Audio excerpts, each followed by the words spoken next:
Let's begin with the first stanza.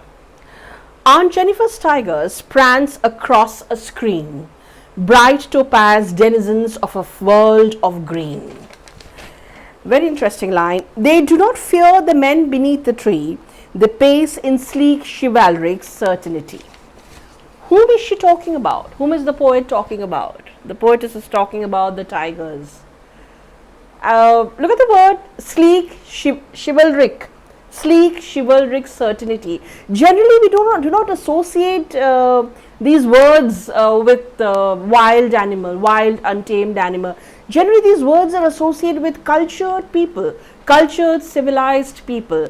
But here the phrase sleek, chivalric certainty has been attached to wild beasts. Now, let's see which figure of speech it comes across. Irony. We see here irony. Brutal tigers are chivalric, whereas cultured men are oppressors. Strange. Now, Aunt Jennifer here is creating tigers on the woolen screen, as I told you. She's embroidering tigers on a woolen screen. The tigers are described as bright topaz. This is the color of the tiger is bright yellow, golden, as they are. And they are the denizens of the green. The denizens mean inhabitants. They live in the forest because they are wild animals, of course. But in spite of being a wild animal, they are chivalric. This is what you need to keep in mind. Now, the imagery has been enhanced by using words like bright topaz, denizens of the forest, denizens of the green. These words have been used to enhance the imagery of the first stanza. The word certainty in the first stanza also talks about the fact that they are chivalric. That is, what is chivalry? Like we generally associate this word with knighthood. Chivalry is a moral code wherein the person needs to be very generous, trustworthy, considerate, and allied. So, the tigers are chivalric and they are certain that they will remain so. They are not going to change whether the circumstances change. They are not going to change their priorities either. So, the tigers, even though they are brutal wild beasts, they are chivalric and it's certain they will remain so. Aunt Jennifer's tigers are not living tigers. They are images which she creates on the tapestry that she is weaving. She is held captive by the society and she creates this work of art as an alternative world, because the world she is in at the moment, it does not make her too comfortable. She is not very happy, though she's not doing anything concrete to change her circumstances, yet the world she is in is not making her very happy. That is the reason she creates a work of art in order to depict an alternative reality where her spirit will come in the forefront and the actual reality will take a back seat. Now, the tigers are her desire to be free from the constant fear that govern her life.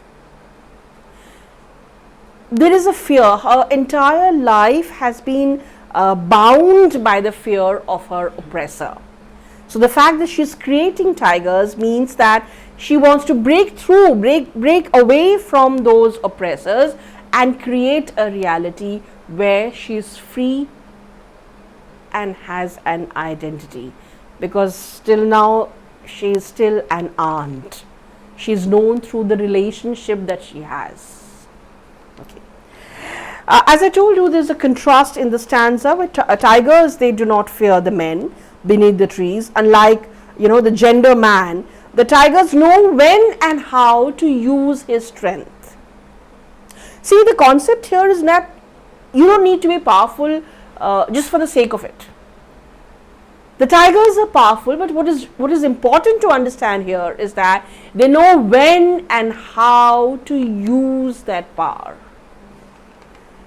And as I told you, the chivalry is a moral code wherein you need to be of a knight, wherein you need to be courteous, you need to be good at arms, good at fighting, but also good, should be very generous, very considerate, trustworthy. Now, can we associate all this with a brutal wild beast? Yes, we can. In Aunt Jennifer's tapestry, we can. Moving on to the next stanza, Aunt Jennifer's fingers fluttering through her wool, and even the ivory needle is hard to pull. When she's creating those tigers, we don't see her very confident in the embroidery that she is creating. She is, even though they depict her spirit, she is not able to create it with ease. Her fingers are fluttering, and she's finding it very difficult for her to pull the ivory needle through the cloth. So definitely it's an expression of her spirit, but it's also the poetess is trying to show you that the expression is not an easy one.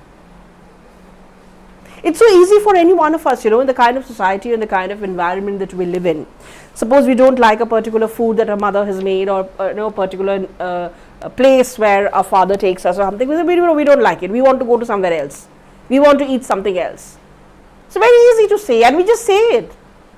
We don't even think that, oh my God, after this what will happen? Somebody will come and catch hold of me. No, it's so easy to say no. But for her, that expression is not easy.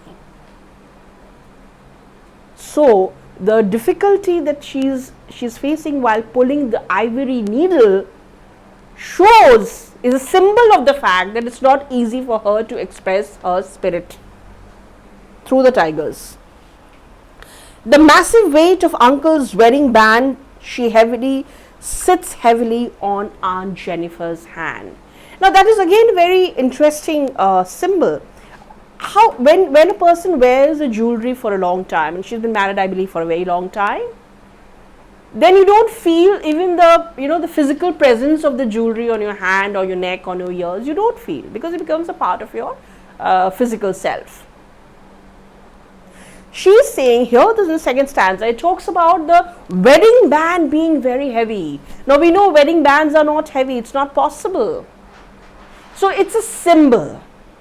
Please remember, the wedding band here is used as a symbol, and it symbolizes the uncle's dominance over her. And that dominance is very heavy. So when something is pressing you from the top and you are trying to come up, it will be a struggle. Swimming upstream is difficult, downstream is easy. Why is swimming upstream difficult? Because the current is coming against you. So who is the current here against Aunt Jennifer? Uncle. Her marital relationship, her marital status in a patriarchal society. Before I move forward, I would like you to concentrate on a few of the symbols which has been used in the poem. Uncle is definitely a symbol of patriarchal society, dominance without the consideration of the other person's wishes and desire. I'll repeat, dominance without considering the wishes and desire of the other person. The second symbol is, of course, the aunt, who loses her identity, but she creates, aunt creates embroidery to express herself. Then we have tigers. They give you also a contrast, that even though they are wild beasts, they are untamed wild beasts, uncivilized, they don't live in civilization, they are uncivilized, yet they are very chivalric, and they live and let live. They do not bother, they don't infringe in your life, I don't expect you to infringe in their lives. Important for peaceful coexistence. Very important for peaceful coexistence. Then we have the wedding band. The wedding band here does not only signify the marital status, it also signifies the subjugation which the lady faces from her husband and through her husband from the patriarchal society. Then we have aunt's hand, wherein she tries to create something creative. She tries to make something creative, but it's difficult. She's struggling, she's creating, but the process is difficult. Her fingers are fluttering. She's finding it difficult to pull the ivory needle. The process, students, is very difficult. Now the second stanza describes that the process of creating the tigers on the woolen panel is not an easy one, definitely not an easy one. Her fingers are fluttering through the wool. The word fluttering here also denotes Aunt Jennifer's diffident nature, the fact that she's not comfortable, the fact that she's not comfortable in her surrounding or her present status and identity. She's also unsure of her own self, and this unsurety, her fear, has not come in one day. This is also interesting to note. It is not that we are talking about aunt being a bride of 1 day or 1 month or 1 year. It's been over a period of time.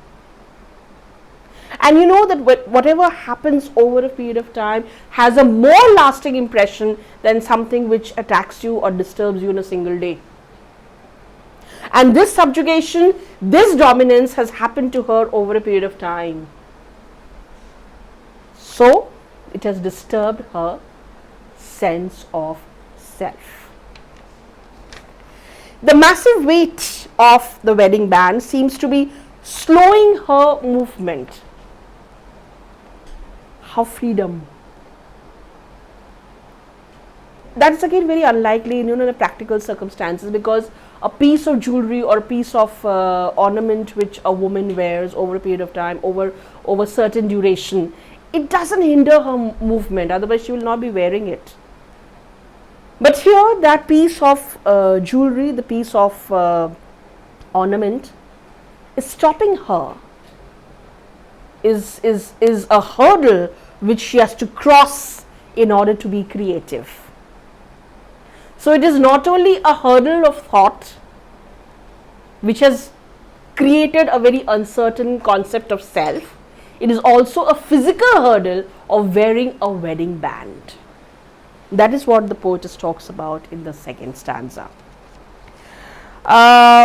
Fluttering fingers is also alliteration, figure of speech alliteration. For fluttering, the sound of the letter, when it's similar, it comes in the category of alliteration. We don't see the letter, we see the sound of the letter. For finger fluttering, so it's an alliteration. Okay. Now another thing you need to concentrate here is the contrast, which I've told you earlier also. There's a contrast in the reality of the aunt, the circumstances of the aunt, and the spirit of the tiger. So contrast in the reality of the aunt and the spirit of the tiger, which you need to remember. Coming back to irony, which I was talking about a little earlier, a weak submissive woman weaving tigers who are strong and fearless. This is irony. Weak submissive, strong fearless. Very different, very different. Okay. Hyperbole. This is another figure of speech in the poem till whatever we have studied. It's called hyperbole. That means we are exaggerating in something which is not so, not such a huge thing, but we are exaggerating. The weight of the wedding band. As I told you, that any piece of ornament is not such a problem for a woman when she is wearing, but here it becomes a problem. The weight of the wedding band becomes a problem for her. Let's move on to the third stanza. The poem has 3 stanzas, as we know, and you will come to know when you study it thoroughly. When aunt is dead, her terrified hands will lie still ringed with ordeals she was mastered by. The tigers in the panel that she made will go on prancing, proud and unafraid. Before we move forward, let's look at the figure of speech here. As I was telling about alliteration, finger fluttering, the second alliteration in the poem is prancing proud. The second alliteration in the poem is prancing proud. Okay. When the aunt is dead, so that means she is at a point of life where she is not going to live for very long. Maybe because of her age, or maybe she has had such a difficult life that prolonging her years on earth is not possible. So when you suffer greatly because of some reason, generally you don't have the will to live, and you don't try to keep yourself healthy and active so that you have a long healthy life. You don't do it. So it could be because of her ordeals which she has faced. It could be also because she's getting old. So if she's getting old, just imagine that this kind of life she had all throughout. She could be 60, 70, 75. So all these years that she was married, she had this kind of a set life pattern wherein she was told what to do, what not to do, how to eat, what to eat, whom to meet, how much to meet, and how to conduct her life. This is subjugation. The feeling of claustrophobia, wherein you are constantly told the do's and the don'ts. And here Aunt Jennifer by Adrienne Rich does not talk only about this one woman. It talks about all the women all across who face these kind of circumstances and are not able to come out of their shell and be assertive about their identities. Coming back to the text, when aunt is dead, her terrified hands will be still ringed with the ordeals she was mastered by. Even in her death, the weight of the wedding band does not leave her. The symbol here is that the wedding band is kind of encircling her life, and that is a circle of problems, circle of mastery. She was mastered by the wedding band. She was mastered by this man whom she was married to. And the term mastered, of course, does not denote respect, love, care, affection. No, it only denotes a relationship of a slave and a master. Aunt Jennifer was mastered by her wedding band. So you can understand what her circumstances were. The tigers in the panel that she made will go on prancing, proud and unafraid. I told you, prancing, proud is another alliteration. Pa, pa, prancing, proud, pa, pa. We take the sound of the first word, pa. We don't say pee, pee, pa. Okay? So, prancing, proud is alliteration. So, another symbol very important here, when we're talking about the various symbols, this the last one is, the creator dies. Aunt Jennifer has to die. She will die one day or the other. So the creator dies, but her work still continues to exist. What is her work here? Her work are the fearless tigers. Tigers which are sleek, chivalric, they have sleek, chivalric certainty. They are absolutely fearless. And they are unafraid of anybody because they are not encroaching in anybody's space. So they know their space is safe. This ideally should be when you are not encroaching on anybody's inner space or creating disturbance in somebody's life. You should also be left undisturbed. But of course, that doesn't happen in a patriarchal society. Whether you are doing the encroaching, whether you are entering into somebody's space is immaterial. You will be told what to do, what not to do, how to live, how not to live. That's for sure. Edwin Rich predicts the future that even in her death, she will remain mastered. Aunt Jennifer will remain mastered even in her death. That means we always say that death frees you of all the worldly ties. You experience a kind of a freedom which otherwise is not there when you are alive. So all the difficult bonds, all the difficult circumstances which you have faced when you are alive has all been negated when you are dead. Interestingly, in this poem, the poets talked about that she will remain mastered even in her death. That is how intense was the control which she faced throughout. It was an intense control which she faced. Interesting. The ring on a finger is talked about as ringed with ordeals. Ordeals means problem, suffering. So even death would not free her of the wedding band, which is a symbol of oppression. Even death will not be able to free her. She will still remain Aunt Jennifer. She will not become Jennifer. Very important. Symbol. The creator dies, work continue to exist. Irony.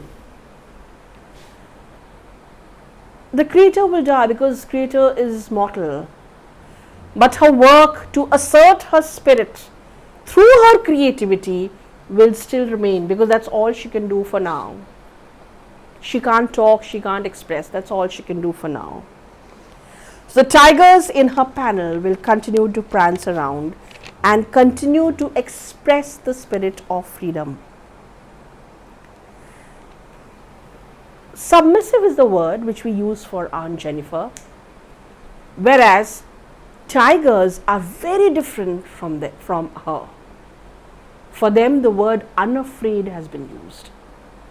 So remember, when you are studying the poem, the two core words are the two sets of core words, group of words which I used. The first group of words which I used when I began the poem. Number one was fluttering, fingers fluttering. From there we understand what kind of life she had and how the poem will proceed. And when the poem ends, remember, tigers unafraid, proud, prancing, unafraid. Aunt Jennifer ringed with ordeals. So Aunt Jennifer ringed with ordeals, tigers prancing, proud, unafraid. So these are the two contrasts and irony which you need to keep in mind when you are going through the poem for self-study. And always remember, no matter how much you see these YouTubes or how much you try to hear people tell you what the poem is all about, till you sit with your books, which I keep telling the students in my class also, till you sit with your books and internalize what has been told to you, you will not be able to retain it for a long-term memory. So after watching this, I request all of you to sit with your books and try to internalize the meaning, the poem and everything, so that it goes in your long-term memory for a longer period of time and you're able to score good marks. Thank you, students, so much for watching this, and I would like you to subscribe to my channel, please. Thank you once again.